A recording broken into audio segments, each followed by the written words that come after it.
I need police help. My 2 little sisters and brother, they are chained up to their beds. I live in a house of horrors." From the air, the neighborhood looks like a model of California stability. The houses are identical, the lawns are manicured, and the streets are quiet.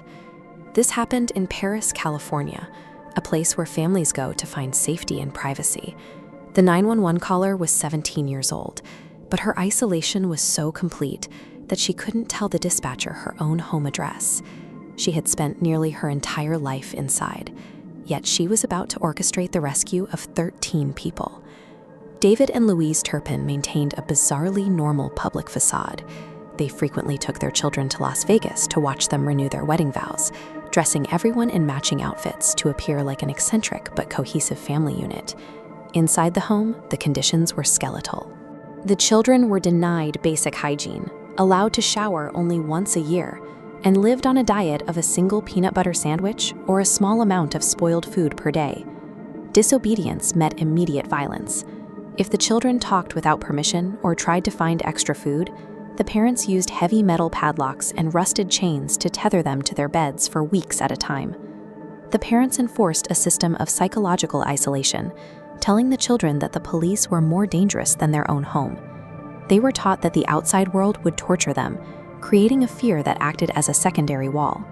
These iron padlocks were the physical barrier, but the belief that no one would help them kept the siblings from ever crying out to the neighbors just a few feet away. The parents' total control had one critical failure: a deactivated cell phone the children had managed to hide. While it couldn't make calls over a cellular network, it could still connect to Wi-Fi. Jordan Turpin used that phone to watch videos of life outside.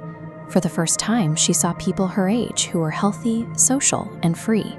It provided a direct point of comparison that the parents could not explain away. This exposure shifted her perspective.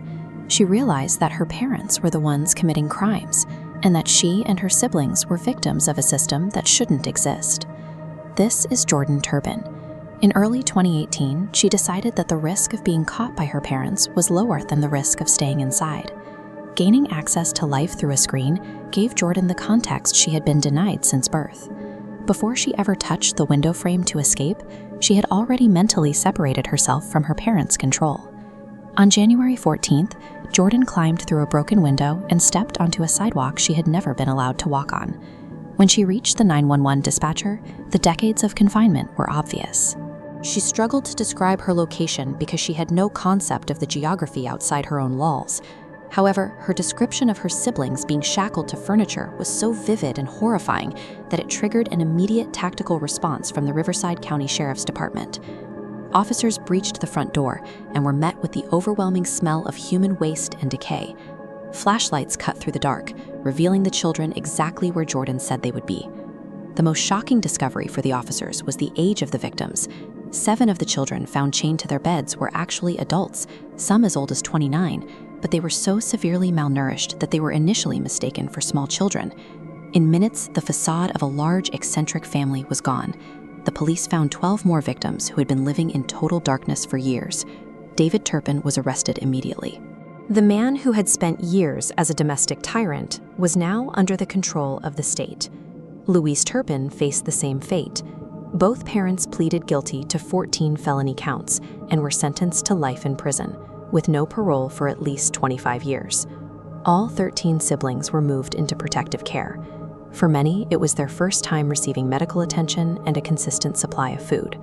They began experiencing the simple freedoms their parents had weaponized against them: looking out of windows, eating fresh meals, and finally speaking to one another without the threat of chains. The system of isolation the Turpins built was designed to be absolute, yet one phone call from their daughter managed to bring the entire structure down, resulting in a life sentence that ensures they will never control their children's lives again.